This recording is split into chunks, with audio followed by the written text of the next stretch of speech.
ನಮಸ್ಕಾರ ಸ್ನೇಹಿತರೆ, ನಿಮಗೆಲ್ಲರಿಗೂ ನನ್ನ ಯೂಟ್ಯೂಬ್ ಚಾನಲ್ಗೆ ಸ್ವಾಗತ ಸುಸ್ವಾಗತ.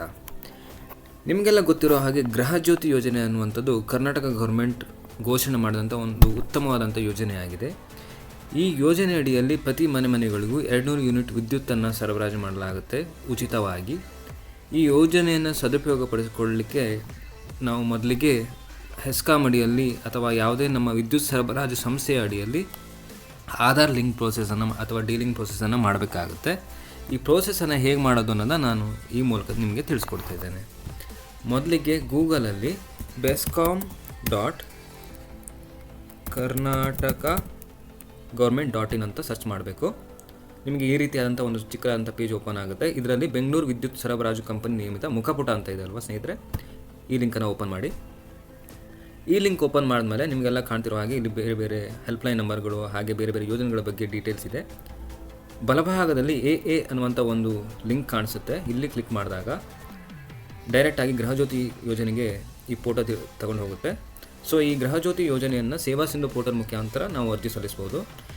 ಸೇವಾ ಸಿಂಧು ಪೋರ್ಟಲ್ನ ಓಪನ್ ಮಾಡಲಿಕ್ಕೆ ಈ ಲಿಂಕ್ ಮೇಲೆ ಕ್ಲಿಕ್ ಮಾಡಬೇಕು.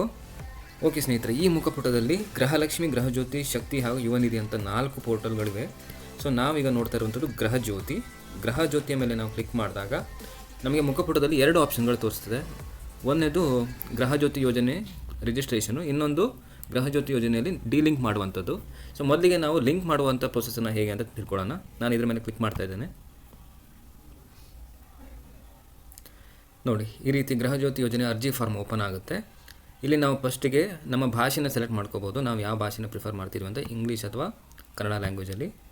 ಸೊ ಅದಾದ ನಂತರ ಫಸ್ಟಿಗೆ ಬರುವಂಥದ್ದು ಎಸ್ಕಾಮ್ ನೇಮ್ ಅಂತ ಇದೆ. ಎಸ್ಕಾಮ್ ನೇಮ್ ಅಂತ ಬಂದಾಗ ನಾವೀಗ ಬೆಂಗಳೂರು ಆದರೆ ಬೆಸ್ಕಾಮ್ ಅಂತ ಹಾಕ್ತೀವಿ, ಹುಬ್ಬಳ್ಳಿ ಆದರೆ ಹೆಸ್ಕಾಮ್ ಅಂತ ಹಾಕ್ತೀವಿ, ಮಂಗಳೂರು ಆದರೆ ಮೆಸ್ಕಾಮ್ ಅಂತ ಹಾಕ್ತೀವಿ, ಗುಲ್ಬರ್ಗ ಆದರೆ ಜೆಸ್ಕಾಮ್ ಅಂತ ಹಾಕ್ತೀವಿ. ಈ ರೀತಿ ನಾವು ಮೊದಲಿಗೆ ಸೆಲೆಕ್ಟ್ ಮಾಡ್ಕೋಬೇಕಾಗುತ್ತೆ. ಈ ರೀತಿ ಸೆಲೆಕ್ಟ್ ಮಾಡ್ಕೊಂಡ ನಂತರ ಅಕೌಂಟ್ ಕನೆಕ್ಷನ್ ಐ ಡಿ ಅಂತ ಇದೆ. ಈ ಕನೆಕ್ಷನ್ ಐ ಡಿ ಅಂತ ಅಂದರೆ ನಾವು ನಮ್ಮ ಮನೆಯ ವಿದ್ಯುತ್ ಬಿಲ್ಲನ್ನು ನೋಡಿದಾಗ ಅಲ್ಲಿ ನಮಗೆ ಕನೆಕ್ಷನ್ ಐ ಡಿ ಸಿಗುತ್ತೆ. ಕನೆಕ್ಷನ್ ಐ ಡಿ ಹಾಗೆ ಅಕೌಂಟ್ ಹೋಲ್ಡರ್ ನೇಮ್ ಹಾಗೆ ಅವರ ಅಡ್ರೆಸ್ ಏನಿದೆ ಅದನ್ನ ಸೆಲೆಕ್ಟ್ ಮಾಡಬೇಕು. ಅದಾದಮೇಲೆ ಟೈಪ್ ಆಫ್ ಆಕ್ಯುಪೆನ್ಸಿ ಅಂತ ಅಂದರೆ ನಾವು ಈ ಮೀಟರ್ ಅಥವಾ ನಾವು ಏನು ಸಬ್ಮಿಟ್ ಮಾಡ್ತೀವಲ್ಲ ಅದಕ್ಕೆ ನಾವು ಟೀನೆಂಟ್ ಆಗಿದ್ದೇವೋ ಅಥವಾ ಓನರ್ ಇದ್ದೇವೋ ಅಥವಾ ನಾವು ಬಾಡಿಗೆದಾರರಿದ್ದೇವೋ ಅನ್ನೋದನ್ನ ಸೆಲೆಕ್ಟ್ ಮಾಡಬೇಕಾಗುತ್ತೆ. ಇದಾದಮೇಲೆ ಆಧಾರ್ ನಂಬರ್ ಅಂತಿದೆಯಲ್ಲ, ಇದರ ಮುಂದ್ಗಡೆ ನಮ್ಮ ಆಧಾರ್ ನಂಬರನ್ನು ಮೆನ್ಷನ್ ಮಾಡಬೇಕು. ಅದಾದ ನಂತರ ಆಧಾರ್ ನೇಮ್ ಏನಿದೆ ಹಾಗೆ ನಮ್ಮ ಮೊಬೈಲ್ ನಂಬರನ್ನು ನಾವು ಮೆನ್ಷನ್ ಮಾಡಿ, ಅದಾದ ನಂತರ ಇಲ್ಲಿ ಕೆಳಗಡೆ ಒಂದು ಡಿಕ್ಲರೇಷನ್ ಅಂತ ಇದೆ. ಈ ಡಿಕ್ಲರೇಷನ್ ಏನಂತ ಹೇಳುತ್ತೆ ಅಂದರೆ ನಾವು ಮೇಲೆ ಮೆನ್ಷನ್ ಮಾಡಿರುವಂಥ ಡೀಟೇಲ್ಸ್ಗಳೇನಿದ್ದಾವೆ ಅದು ನಮ್ಮ ಅಂದಾಜಿನ ಪ್ರಕಾರ ಕರೆಕ್ಟಾಗಿದೆ ಅಂತ ಇದನ್ನ ಕ್ಲಿಕ್ ಮಾಡಿ, ಇಲ್ಲಿ ಕೆಳಗಡೆ ಒಂದು ಚಿಕ್ಕದಾದಂಥ ಕ್ಯಾಚೆ ನಂಬರ್ ಇದೆ. ಈ ನಂಬರನ್ನು ನಾವು ಇಲ್ಲಿ ಎಂಟ್ರಿ ಮಾಡಿ ಸಬ್ಮಿಟ್ ಮಾಡಿದ ತಕ್ಷಣ ಸ್ನೇಹಿತರೆ ರಿಜಿಸ್ಟ್ರೇಷನ್ ಫಾರ್ಮ್ ಸಬ್ಮಿಟ್ ಆಗುತ್ತೆ.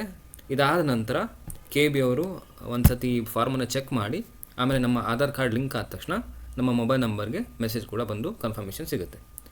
ನೋಡಿದ್ರಲ್ಲ ಸ್ನೇಹಿತರೆ, ತುಂಬ ಸರಳವಾದಂತಹ ಪ್ರೋಸೆಸನ್ನು ಈ ಸ್ಕೀಮ್ ಅಡಿಯಲ್ಲಿ ತಂದಿದ್ದಾರೆ. ನೀವು ಕೂಡ ಈ ರೀತಿಯಾಗಿ ಯಾವುದಾದ್ರೂ ಅಪ್ಲಿಕೇಶನ್ ಹಾಕುವಾಗ ನಿಮ್ಗೆ ಏನಾದರೂ ಡೌಟ್ ಬಂದರೆ ದಯವಿಟ್ಟು ಈ ಚಾನಲ್ನ ಕಮೆಂಟ್ ಸೆಕ್ಷನಲ್ಲಿ ನೀವು ಕಮೆಂಟ್ ಮಾಡಿ. Thank you.